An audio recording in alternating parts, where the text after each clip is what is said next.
Jadi kalau ditanya, mobil Mitsubishi paling murah apa sih pertama kali keluar? Ini nih, Mitsubishi Mirage.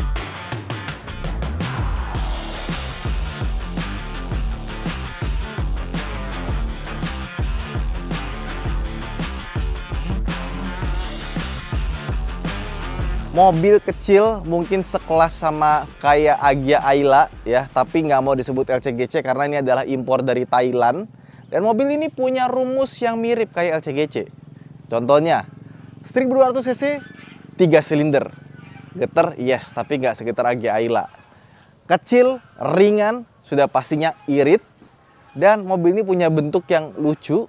Sama space-nya, ini ternyata lumayan lega untuk mobil dengan dimensi seperti ini. Ya, ini kebetulan dulu gue pernah punya ya. Dan so far puas banget sama ini mobil.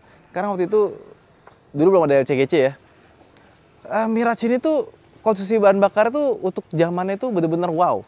Gue waktu itu ke Bandung PP dapat 1:22 dan itu 100.000 gue isi premium dulu masih 4.500 ya. Itu masih nyisa dong. Karena 100.000 diisi premium itu dapat 20 liter lebih, nggak kayak zaman sekarang. Zaman sekarang 20 liter 200.000 lah ya. Itu pun ngepas. Itu pun kalau takarannya bener. Itu pun adalah. Pokoknya seperti itulah. Jadi ini mobil hemat bahan bakar, kecil, gampang, radius putarnya terbaik 4,3 meter. Rasanya kayak orang kalau pertama kali punya mobil, mau belajar, nggak takut buat nyenggol, apa segala macem. Ini nih pilihannya. Dan dia tuh pernah mengalami facelift ya. Faceliftnya itu bentuknya jadi makin aneh karena dia punya grill yang menurut gua unnecessary, jadi kayak gini. Jadi generasi pertama dari Mirage itu menurut gue yang paling bagus bentuknya. Dan di Thailand ada versi sedannya namanya Mitsubishi Atrage. Dan itu masih dijual sampai sekarang kalau nggak salah ya. Nah, mobil ini sederhana dari depan ya. Ini kebetulan tipe yang GLX manual, tipe yang paling bawah, paling murah. Di garasi gubernur juga murah sekali, harganya nggak nyampe 80 juta, masih nego lagi. Karena dia GLX, dia nggak punya fog lamp. Lampunya sederhana, lampu seinnya di dalam ya. Terus dia grillnya kecil aja begini ya. Dan mobil ini juga karena bodinya tipis-tipis ya. Sampai ke atas juga tipis. Kalau lagi hujan, atasnya lumayan berisik ya. Ini beratnya sekitar 800 kilo atau kurang. Untuk yang GLX ini tipe manual dia kurang dari 800 kilo. Yang tipe Exit atau GLS yang Matic dia di atas 800 kilo. Jadi ya begitu aja. Dan sebenarnya kurang dari mobil ini, lihat dong. Ini pelek ya, dia pakai 14 inci, kecil. Cuma bukan masalah kecil ya. Dia tuh masalahnya bannya tuh agak mendelep ke dalam, kayak Zenix ya. Coba dibikin rata gitu ya, itu pasti lebih bagus. Dan fendernya ini tebal sekali gitu loh. Jadi jarak antara ban sama ke fender bagian atas kamus ini tuh jauh gitu. Jadi kelihatannya kayak cungkring gitu bannya ya. Apalagi kalau kita lihat dari samping ya, ini makin cungkring lagi ke dalam tuh. Iya, oh jaraknya segini tuh. Antara ban sama fender jauh sekali gitu. Jadi sebenarnya soal desain tuh nggak jelek-jelek amat, cuma karena velgnya itu mendelep ke dalam ya, mungkin harus kasih spacer biar lebih enak gitu dilihat. Jadinya rasanya kurang mewah gitu, kurang mahal. Nah, handle pintunya pun juga sederhana banget, dia modelnya kayak gini, bukan model tarik ya. Pakai cungkil kalau kata B-Channel. Antenanya dia masih pakai model pole di depan tapi udah patah. Dia nggak ada shark fin antenanya. Nah, sama belakangnya dikasih. Kayaknya ini aslinya nggak ada deh. Ini kayaknya tambahan nih. Kayaknya yang tipe GLX tuh nggak ada, ini adanya di versi yang Exit. Ada defogger belakang ya. Bagasinya begini aja. Bener kan gue bilang dari belakang. Mobil tuh desainnya masih lucu, depan lucu. Dari sampingnya aja tuh, lihat peleknya tuh nggak enak banget gitu. Kalau peleknya dibikin lebih keluar lagi pasti lebih enak. Tapi gue ngerti sih kenapa dibikin ke dalam ya. Ya biar lebih hemat bahan bakar. Bahkan kalau kita lihat bawahnya nih tuh, lihat tuh bannya. Bannya tipis banget. Tuh. Bannya cuma 165, jadi emang tapaknya nggak terlalu lebar ya. Bagasinya tentu saja dia nggak terlalu besar. Cuma segini aja. Di bawahnya kita akan mendapatkan sebuah ban serep seperti ini ya. Ban serepnya kaleng tapi dia full size ya. Bagasinya emang nggak terlalu gede. Dia bisa dilipat rata lantai juga tapi nggak rata-rata banget ya. Masih ada gundukannya sedikit. Jadi kalau untuk space nggak sepinter Honda Jazz. Terus karena ini mobil kecil juga, tentu saja kita nggak bisa berharap ruang belakang yang lega. Belakangnya itu nggak gede-gede banget dan terasa tegak ya. Cuma legroom masih ada, headroom masih ada ya. Kursi belakangnya emang cuma segini aja. Terus dia nggak ada side door pocketnya, jadi nggak bisa naruh apa-apa di bagian sini. Kita dapat cup holder di bagian belakang. Sama kalau nggak salah tuh dia aslinya, dia tuh cuma sebelah kiri ya yang ada poketnya ya, sebelah kanan nggak ada. Bener lagi, masih inget gua. Jadi dalamnya tuh cuma begini aja. Nah, sekarang kita ke bagian depan. Emang nggak terlalu banyak yang bisa dikulik dari ini mobil. Sederhana sekali. Nah, kalau yang exit, itu dalamnya sininya warna putih. Begitu pula dengan joknya. Joknya itu bagian atasnya putih dan bahan aslinya itu enak banget. Tapi kalau yang GLS sama GLX itu bahannya biasa aja. Nah, kebetulan dulu gue punya yang GLS ya. Jadi sama GLX itu sebenarnya sama persis, cuma beda di bagian transmisinya. Kalau yang GLX itu manual, yang GLS itu matic. Nah, padahal kalau yang exit, dia tuh cukup canggih pada zamannya. Karena pertama udah ada anti-lock braking system. Terus dia udah ada airbag 2, ini airbagnya cuma satu sebelah kanan aja. Terus udah ada push start stop engine buttonnya. Terus ada tombol buat head unit di bagian sini. Sama ada yang bisa nambahin cruise control di bagian sebelah kanannya. Jadi setirnya tuh mirip kayak expander yang sebelum facelift yang pertama kali. Nah, sekarang kita masuk. Oke. Meskipun dia varian paling rendah, kita dapat power window ada 4 ya. Kita tetap dapat kursi yang bener. Ya, karena biasanya mobil-mobil murah gitu, kursinya tuh dibikin kayak kita nyobain Toyota Rush atau Terios gitu ya. Kursinya tuh nggak nyampe, pundak kita tuh nggak nyampe, nggak bersanggah dengan sempurna. Yang ini pundak kita tersanggah. Terus kepala headrest ya, itu juga bisa dipakai buat nyender. Dan kita dapat ini ya, pengatur ketinggian kursi kalau kita ngerasa kurang tinggi, bisa dimundurin juga. Ya, udah sisanya sih sederhana banget. Terus setirnya juga dia nggak ada teleskopik ya, cuma tilt steering aja. Tapi posisi duduknya dengan tinggi gue 170 cm ini pas sih. Tangannya pas, transmisinya juga pas, dan transmisinya ternyata lumayan ya. Emang nggak sebagus transmisi yang Honda Brio ya, tapi ini oke lah dibandingkan dengan Agya. Yang goyang-goyang banget itu ini nggak terlalu. Dan buat rem tangannya pun juga pas. Kalau kalian kurang tinggal dinaikin ya, atau maju mundur aja. Speedometer pun juga desainnya B aja ya, tapi dia bisa diatur. Kita nyalain dulu. Mana kuncinya? Nih, dulu tuh pernah dapat recall karena flywheel itu suka rompal ya. Nah, ini kalau dinyalain, suara mesinnya nggak enak. Suara mesinnya tuh agak ya khas 3 silinder, sama getarannya masih ada ya. Mobil nih kalau masih baru, itu getarannya lumayan minim untuk 3 silinder ya. Tapi karena udah 96.000 km, terasa di bagian kaki, bagian tangan, transmisi pun juga berasa. Kalau digas, lumayan berasa hilangnya lah. Tapi gitu ya, suaranya kelas 3 silinder, getarannya kelas 3 silinder. Untungnya karena mobil ini juga enteng, nggak malu-maluin larinya. Kita nyalain AC ya. Kompresor juga sama, bunyinya ter gitu loh. Itu sih yang agak aneh dari Mirage itu ada suara-suara anehnya, tapi ketika udah dipakai ini sih fine-fine aja. Oke, sekarang kita masuk ke dalam.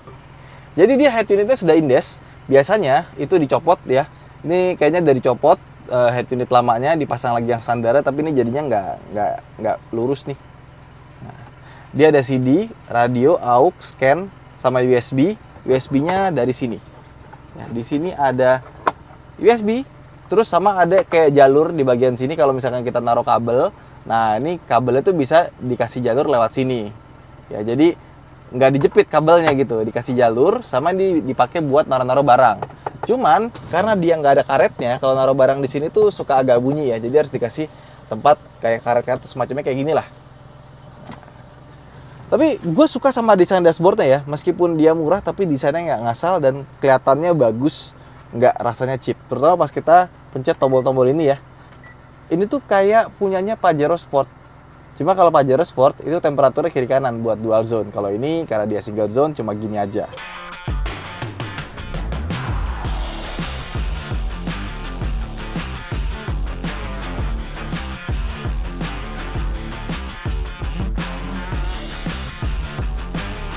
Ya, ini pertama kali gue bawa Mirage manual ya. Larinya lumayan ternyata. Iya, Mirage tuh walaupun spesifikasinya tenaga nggak gede gitu ya, tapi larinya tuh enak gitu. Gue seneng dulu waktu pakai ya, zaman 2013 apa nggak salah ya, Mirage CVT. Pernah ada videonya di Autonet Max juga, cuma kena take down karena kita nggak tahu dulu kalau YouTube itu nggak boleh pakai lagu dari luar ya. Kita pakai lagu Metallica waktu itu, makanya kena. Lagu Metallica lagi, masih inget aja. Makanya kalau kalian cari video Autonet Max Mitsubishi Mirage itu nggak ada. Mitsubishi Mirage warna hitam. Nah, ini kalau nyalain lampunya, ini kan udah agak gelap ya. Lampunya pun juga aneh ya. speedometernya tuh latar belakangnya tuh warna biru, tapi pas nyala warna oranye. Nggak nyambung, aturan warnanya putih atau biru lagi gitu. Ya, tapi yang bagian sininya oranye sih. Bagus, warna oranye tuh kayak oranye-oranye BMW ya, jadi nggak malu-maluin. Cuma itu speedometernya nggak nyambung aja, harus speedometernya juga warna ininya jangan putih, warnanya oranye juga gitu. Nah, nggak penting masalah warna. Sama, dia tuh punya common part yang sama kayak Mitsubishi lainnya. Terutama buat tombol-tombol lampu seng gitu-gitu agak kurang bagus ya, karena pas dipencet tuh bunyinya kasar banget, cetek gitu. Tuh.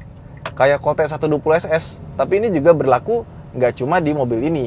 Di Expander pun juga sama seperti itu, di Triton pun juga sama seperti itu. Jadi common parts-nya itu bukan common parts yang bagus. Makanya waktu Mitsubishi gabung sama Nissan, dan waktu itu gua ngeliat Outlander PHEV yang baru di Jepang itu, gua ngerasa, bagus nih, tombol-tombolnya jadi Nissan punya, jadi lebih bagus, jadi upgrade ya.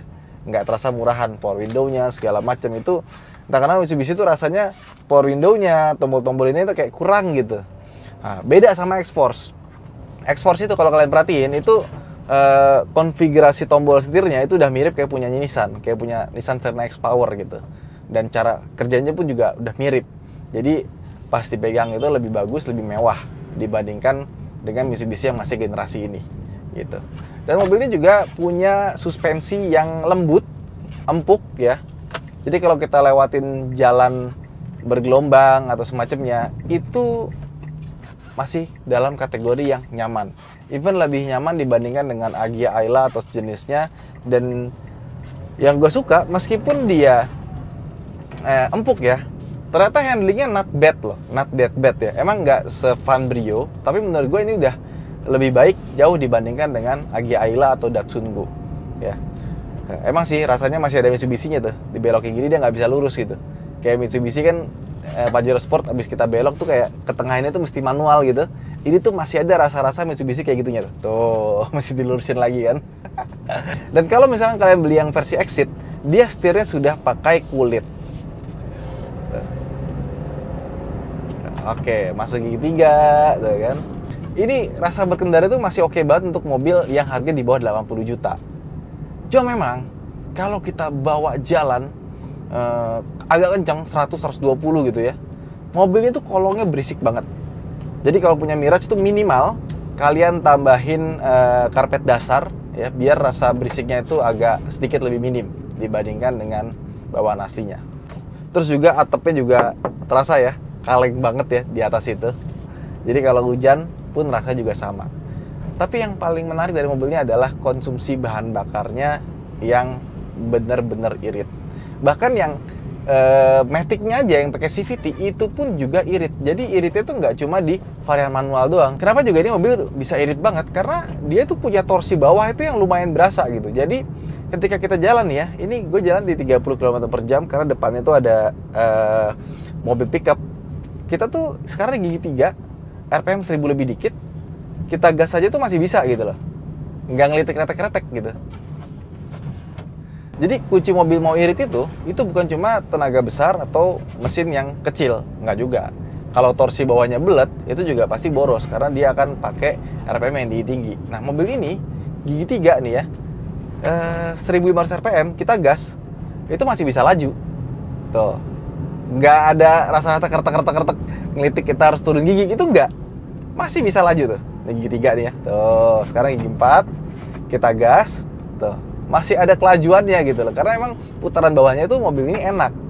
Tapi kalau kalian pakai mobil ini main RPM tinggi terus, 3000, 4000, 5000 baru pindah gigi, ya ujung-ujungnya jadi boros juga gitu. Jadi ini mobil surprisingly kalau kalian lagi nggak punya duit buat beli bensin ya ini solusinya. Main putaran rendah di bawah 2000, ganti gigi 3. Ada mau 2000 lagi, ganti gigi 4. Itu jadinya irit ya. Ya, posisi duduknya proper. Ya, suara luar masuk semua ya kan. Ini mobil lewat nih, kedengeran suaranya. Oh, biasanya kan mobil zaman sekarang tuh mobil lewat tuh nggak berisik kan ya, nggak ada suaranya. Ini masih berisik, masih ada suaranya. Tapi posisi duduknya enak. Ya, kursinya enak, bisa pakai buat nyender ya. posisi tangan, posisi transmisinya itu pas gitu. Jadi meskipun dia mobil murah gitu ya, tapi masih bisa dinikmati pas kita pakai nyetir. Mobil ini juga teknologinya sederhana ya, nggak ada yang aneh-aneh. Tapi karena kesederhanaannya itu, buat ngerawatnya pun jadi ikut gampang. Kayak misalkan kita mau ganti busi, harganya murah. Ganti oli pun juga harganya murah. Ya, kalau misalkan kena banjir atau semacamnya, itu juga perbaikannya nggak terlalu mahal banget sih. Cuma memang kalau bisa ya jangan dikenain banjir atau semacamnya sih. Asalkan dirawat dengan proper. Menurut gue ini mobil bisa mengantarkan kalian ke titik A ke titik B itu dengan nyaman dan menyenangkan. Sama yang Exit, dia kan ada Twitternya ya. Suaranya lumayan bagus loh, audionya. Tapi kalau yang GLX karena dia nggak ada Twitternya, rasanya agak sedikit kurang sih. Ya, jadi itulah Mitsubishi Mirage ya. Sebenarnya ini mobil kalau misalkan dirakit di Indonesia punya total kandungan komponen yang cukup untuk menjadi sebuah LCGC, harusnya ini mobil bisa harganya lebih murah lagi dan masuk ke dalam kategori LCGC. Karena ya 1200 cc, ya kan, irit pula, udah bener-bener masuk kategorinya gitu. Dan kalau misalkan dibandingkan dengan Agya Ayla, gue pilih ini ya. Suspensinya lebih nyaman, nggak ajrut-ajrutan. Tenaga mesinnya juga lumayan. Dan ini pertama kali gue bawa manualnya, ternyata manualnya pun juga enak. Dan ini sih, yang nggak berasa LCGC itu posisi duduknya. Itu yang membuat mobil ini tuh dibanding kalian udah nyobain Agya Ayla Brio gitu ya. Nyobain ini kayak apa ya? Kayak mobil masih sekelas, tapi lebih nyaman aja suspensinya. Itu aja mungkin vlog kita kali ini. Jangan lupa untuk like dan subscribe. Buat teman-teman yang punya Mitsubishi Mirage, coba komen di bawah seperti apa merawatnya dan rasanya. Sampai jumpa di vlog berikutnya. Bye-bye.